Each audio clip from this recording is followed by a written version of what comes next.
Hi, I'm Annie Botticelli, and this is the Storyteller Forecast for Aries for January 2018. Go to my website, anniehelpsyou.com. January will start enrollment for my astrology apprenticeship program if you'd love to learn astrology with me. Also, check out my new blog series, Full Moon Reveal and Release Ceremonies. If you'd like more in-depth information about your sign, go to my new website, cozybysweetstarlight.com, where I write now about aspects of your chart for each month that I don't focus on in the videos. So it's a nice supplement and it's more succinct. You know, my videos are not succinct because I go into great detail and teach at length.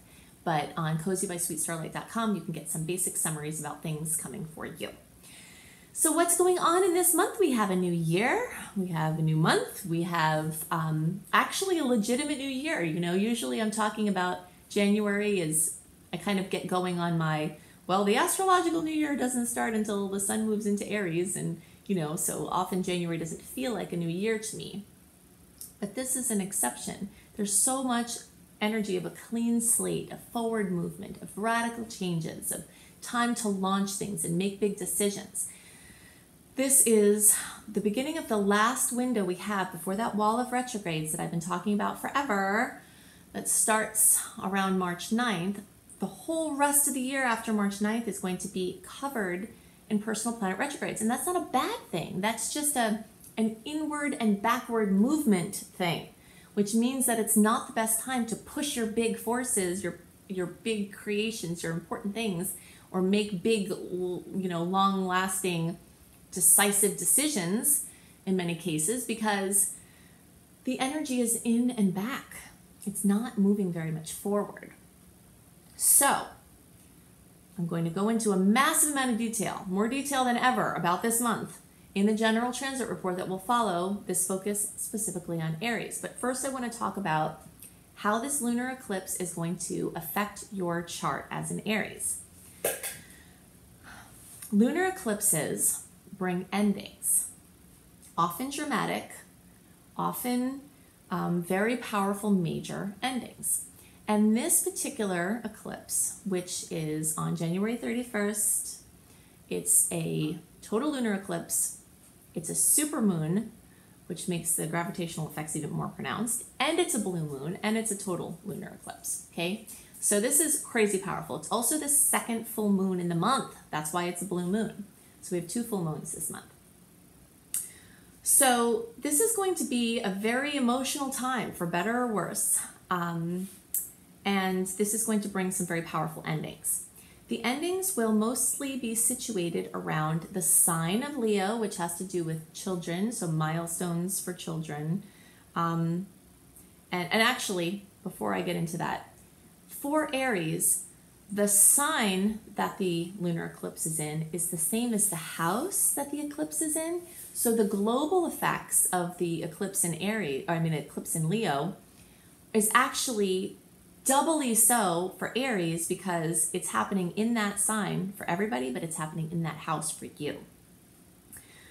So, major milestones involving children. Maybe a child is going to their next educational level. Maybe a child is getting married. Maybe a child is having a child.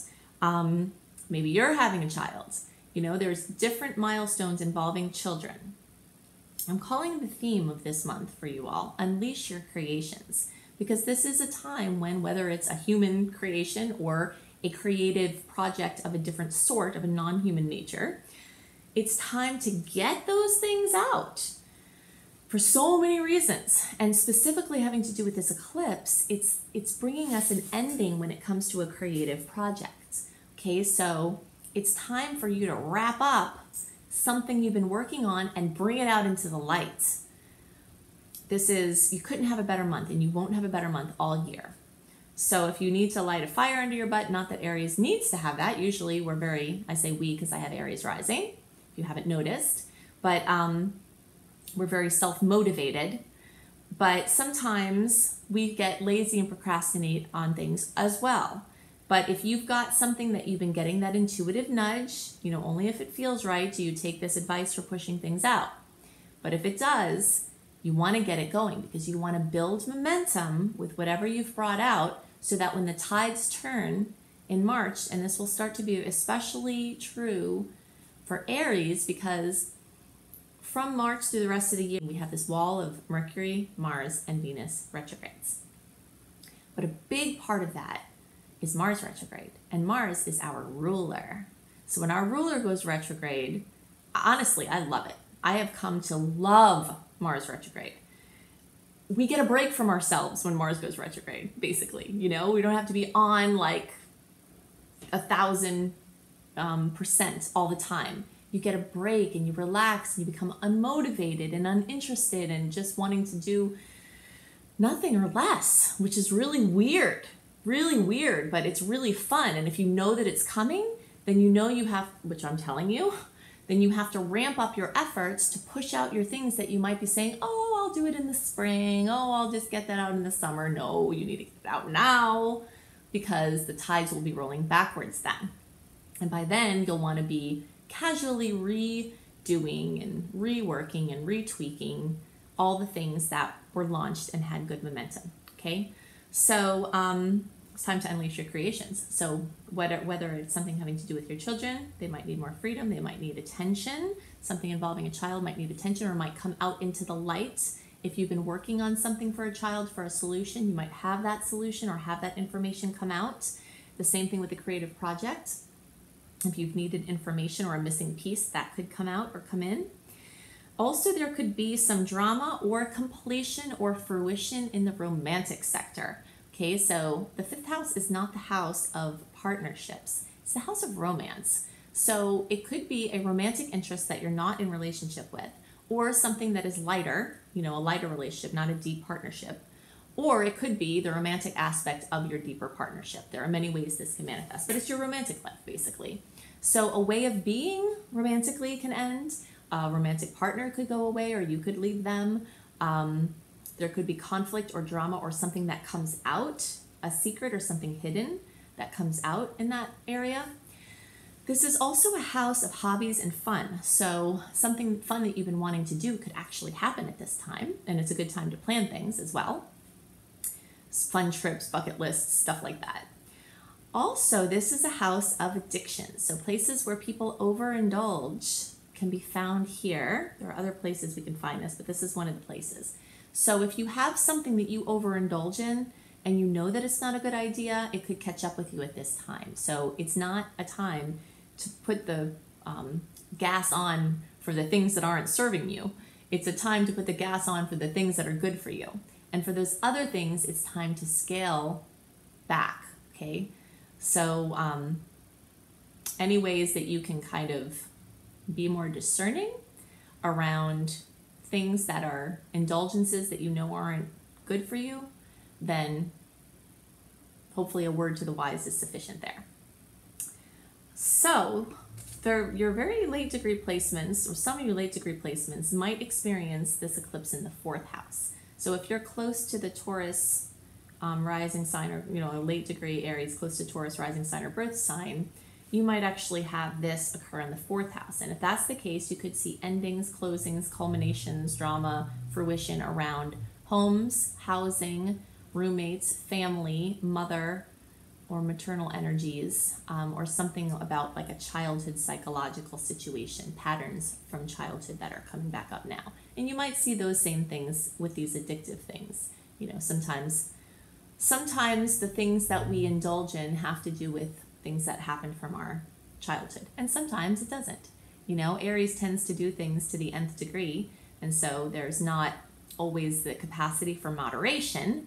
And if that's the case, then you might just be better off without it altogether. So these are the things that are most on my mind for Aries this month. Now I want to go into great detail about the general transits and how you can use these energies, both putting it in the framework of the whole year, understanding that, and understanding piece by piece what dates have what transits and what energies come with those dates. So the theme for the month of January for all signs is Once in a Blue Moon. This is such a power-packed month. It is so crazy. I hope that I can do it justice. There are so many things to talk about. And one of those things is a blue moon, which also happens to be a supermoon, which also happens to be a total lunar eclipse.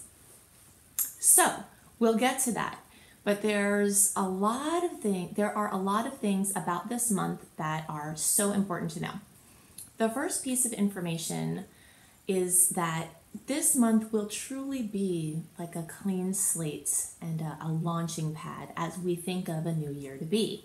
Many Januaries in recent times, if you've been listening to my reports for years, you've heard me talking about this very often. Many Januaries are covered in a Mercury or another personal planet retrograde. And so we start out this new year with everyone expecting there to be this burst of new energy. But when there's the shroud in retrograde, it doesn't work that way. So this year is actually energetically new and open. It is completely free and clear of personal planet retrogrades after January 12th. We are still in the shadow period for Mercury retrograde that happened in December. But once we get up to January 12th, that shadow is completely past. And even in the days leading up to the 12th, there's still so much energy for moving forward.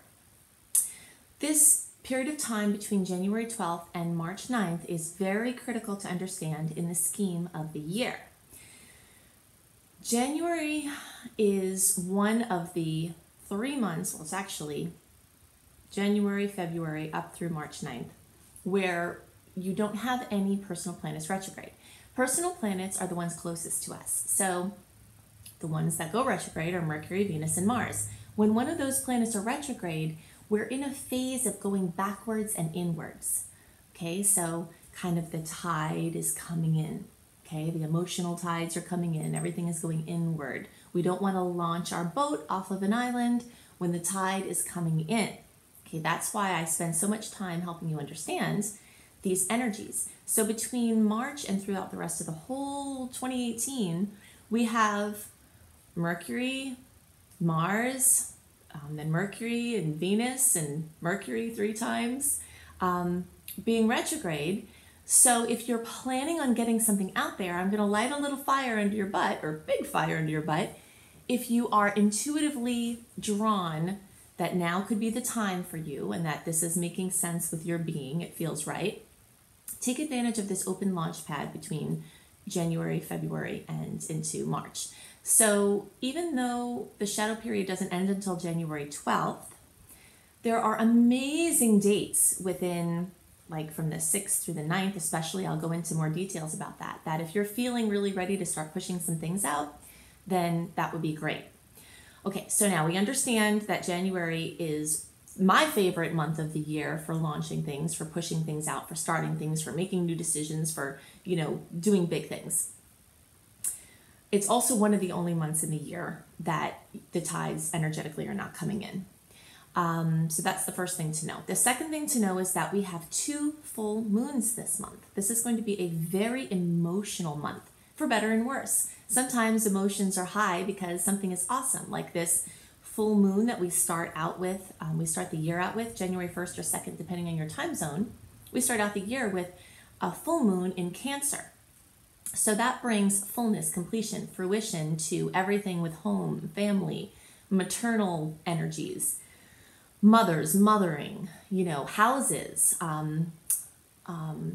real estate, anything having to do with home and family and maternal energy.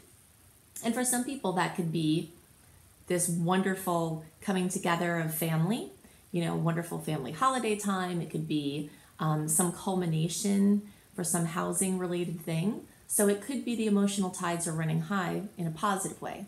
It could also be some conflict or strife or drama or something coming to a head as it relates to one of those sectors. The second full moon is also, by the way, that first full moon, the Cancer one, is the first supermoon of the year. A supermoon is when the moon is closer to the earth and it looks like it looks bigger in the sky. Sometimes you look out at the full moon and you're like, oh my gosh, why is it so big? It feels like we're on a different planet looking at a different moon.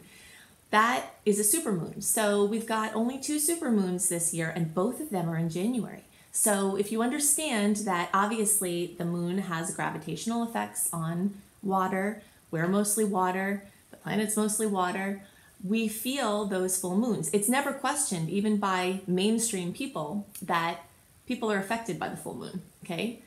it makes me bonkers to not see how people don't extrapolate out, like, okay, if we're affected by the moon that way, obviously we're just as affected by the rest of the planetary transits that way, whatever, but that's another topic. But either way, this full moon is a super moon, so it's going to be more emotional, it's going to be more powerful. The second full moon of the month, which is called a blue moon, and it's also a super moon. So we have 2 super moons in the year. We have 2 super moons in January. We have 2 full moons in January, and they're both these crazy, powerful moons. And the second one on the 31st is this full moon in Leo, which is also a total lunar eclipse, which is visible throughout a lot of the world. Pretty much everyone in the United States will have some view of this. Lots of Northeast Europe, Asia, Australia, Russia. There are many places in the world that will actually see this total lunar eclipse. So a blue moon has different definitions depending on who you ask.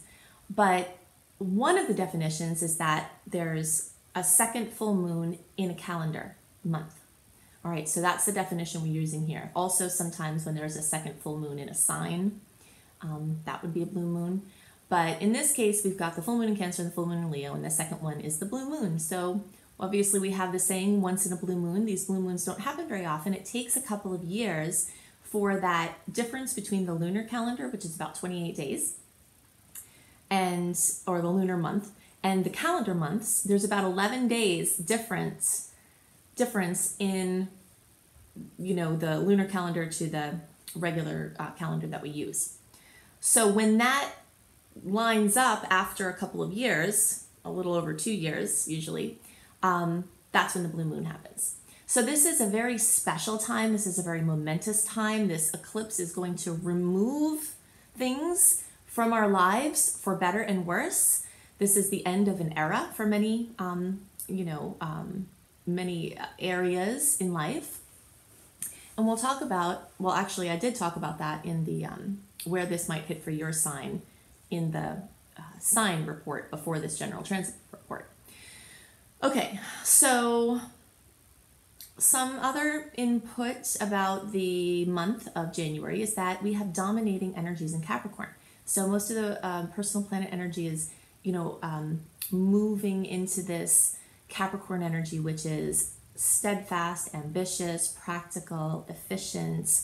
And it's interesting because Capricorn energies are very unemotional, right? But we've got these 2 full moons, these super moons with all of this emotion. So there'll be a lot more emotion going on compared to the general energies of Capricorn.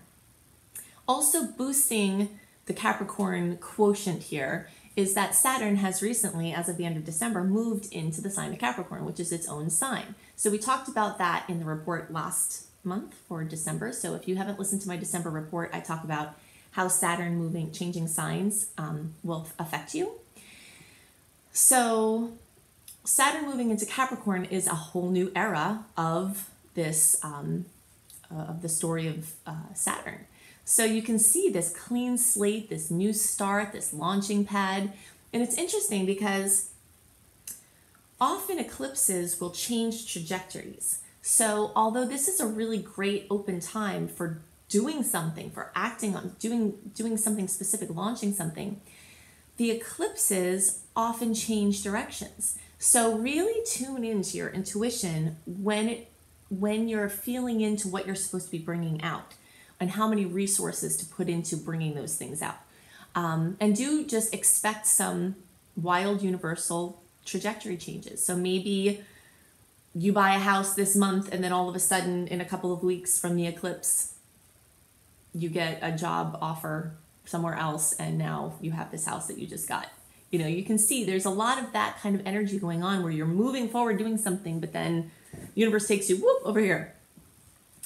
So that's going to be a pretty wild time. So let's talk more about the breakdown of the month. And you can get a written version of some of the highlights that I'm about to discuss when you go to anniehelpsyou.com and sign up for my email newsletter.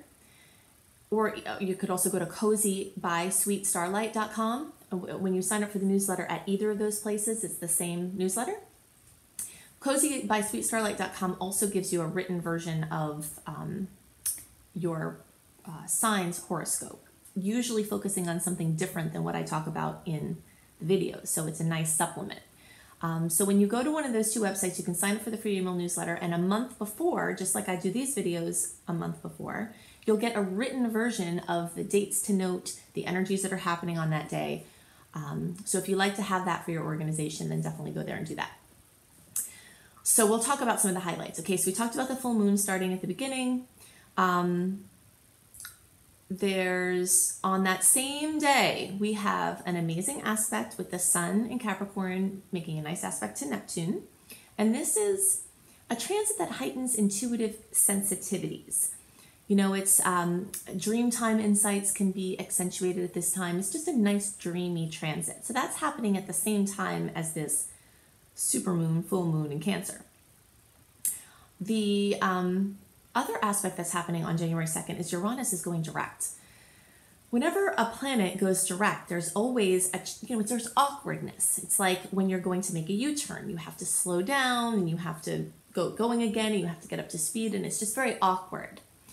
But this sleeping giant Uranus, the bringer of change, which eclipses always remind me of the energy of Uranus because they bring things out of the blue and they just kind of have sudden endings, sudden beginnings. And Uranus is very much like that. So now with Uranus awakening, there's this, it's the bringer of swift and radical change, and it's sort of getting its footing again. So expect things that have been working in the backdrop to really start pushing forward with this energy. Then on January 3rd, there's a beautiful aspect with Venus in Capricorn and Neptune. And this is a sweet romantic aspect. You know, it's their idealism blends beautifully with practicalism, and it's just a nice blending of opposites in a harmonious way. On January 6th, we have Mercury making a beautiful aspect with Uranus and Aries, and this often brings exciting news or innovative ideas. This is going to be a month full of news. News is going to come in from all kinds of different transits, for better and worse. You know, lots of surprises. So when Mercury and Uranus combine, this is a really good time to do technology-related things. We're still in the shadow of Mercury retrograde, the post-shadow. Like I said, you know, because at the end of December, it went direct. But until January 12th, we still have Mercury a little bit shaky. But starting around now, around the 6th, there's enough oomph forward that if you're feeling like it's time to get some stuff done, it's time to get a new phone, it's time to get a new car, it's time to launch your projects, you can start putting cogs in the wheel, moving things forward at this time. Also on January 6th, we have Mars in Scorpio conjunct Jupiter in Scorpio. Whenever we have a conjunction, there's a possibility for positive effects and there's a possibility for challenging effects. So, you know, Scorpio is this emotional, internal, deep energy. And so when you take actions now, because Mars rules action, it can go further because Jupiter is the great expander. It's kind of like taking your idea and then putting it on a rebounder and then bouncing it off even higher. That's the energy that Mars combining with Jupiter reminds me of. So again, this is another reason why I like this time for moving forward, especially with collaborations or Scorpio related things. Also, very close by on January 8th, we have the Sun and Venus conjunct with each other in Capricorn, and they're both making a beautiful aspect to Jupiter and Scorpio. So here we have Mars make a notable aspect to Jupiter. Now we have the Sun and Venus. The Sun rules your vitality, your creativity, and Venus rules love, beauty, and money. So they're combined in practical Capricorn. Okay, so that's amazing for business things. Then they're making a beautiful aspect to the expander of our world, Jupiter. So there are lots of opportunities to shine creative brilliance and make money doing it, and there are probably some romantic potentials rolled into that mix. On that same day, we have Mars in Scorpio making a nice aspect to Pluto.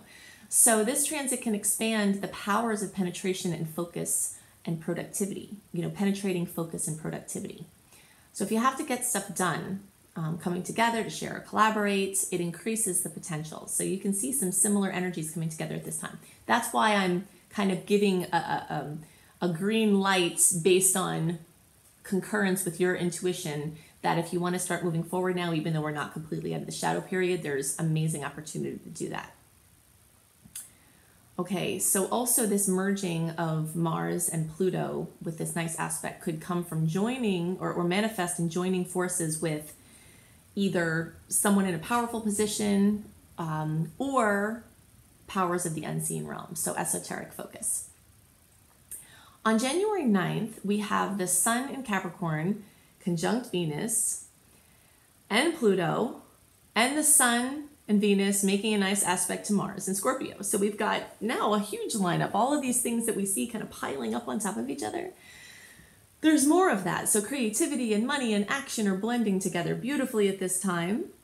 And we've got just, female and male energies blending harmoniously. If there are any challenges that come up, the solutions will also be nearby. This is a very intense time, but it's also a very practical and grounded time because there's so much energy in Capricorn. It's like it wants practical solutions. It wants outcomes. It wants fruition of ambition. Between January 12th and 13th, we have Mercury in Capricorn and Saturn conjunct.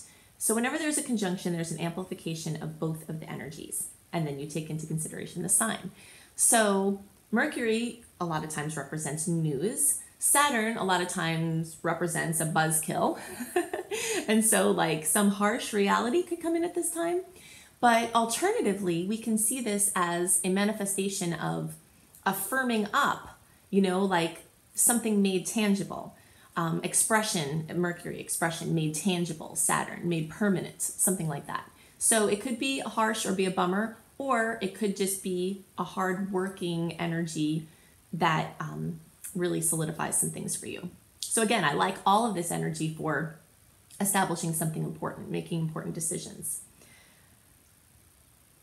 So at the same time, Venus in Capricorn is squaring Uranus in Aries. So because of this, even though I like this time for moving forward, the way these kind of, we live in a dual reality. So there's this great stuff and then there's this more challenging stuff. It's going on at the same time. And you really have to feel for that sweet spot in between in your personal flow, basically. So Venus and Uranus coming together usually brings jolts or surprises having to do with your self-esteem.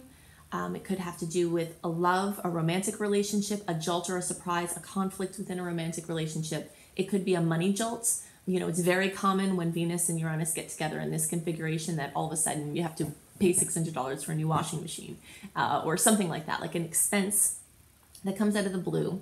And it's never a good time for that, right? So that's going on at the same time. So you just want to feel in with all of these energies with launches. Don't push forward for the sake of itself. Just really dial in and make sure that you have a personal flow on that day that you're trying to do something so that you're not pushing against the tides.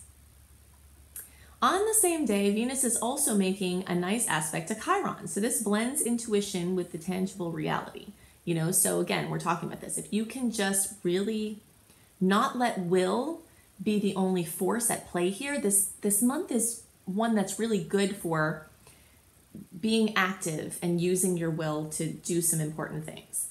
But we don't want to let that domination of the material will focus interfere with the intuitive part of things. Okay, so that's what this aspect is saying. It's saying that you can move around the challenges if you're paying attention.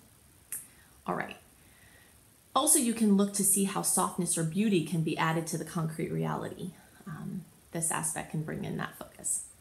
On January 14th, we have the Sun in Capricorn squaring Uranus. So again, this jostling to creative flow or jostling to your sense of identity. Tests could also come to something important you're working on now. So maybe you're starting to push some things forward and you're getting some pushback, and this aspect could represent that. The Sun in Capricorn is making a nice aspect to Chiron on the 15th. Okay, so we have lots of nice energy as far as being seen in a favorable light by someone, and possibly someone who could be helpful to you. On January 15th, we also have this awesome aspect with Jupiter making a 60-degree angle to Pluto. 60-degree angles, we have a lot of those this month. They're the kind of angle that is harmonious, but it also wants you to do something with them. A trine, which is a 120-degree angle, is an aspect that you could do something with, but it usually just brings stuff to you. You know, this 60-degree angle wants you, it gives you something, and then it's like, how I always describe this is that if you want to make a pie, and you have all the ingredients for the pie on the counter, the pie doesn't make itself. And these 60-degree angles bring all the ingredients for something, but then you have to go ahead and use them to make something. So Jupiter, the great expander in Scorpio, making a nice aspect to Pluto in practical Capricorn, gives the chance for success as a natural byproduct of hard work and self-development.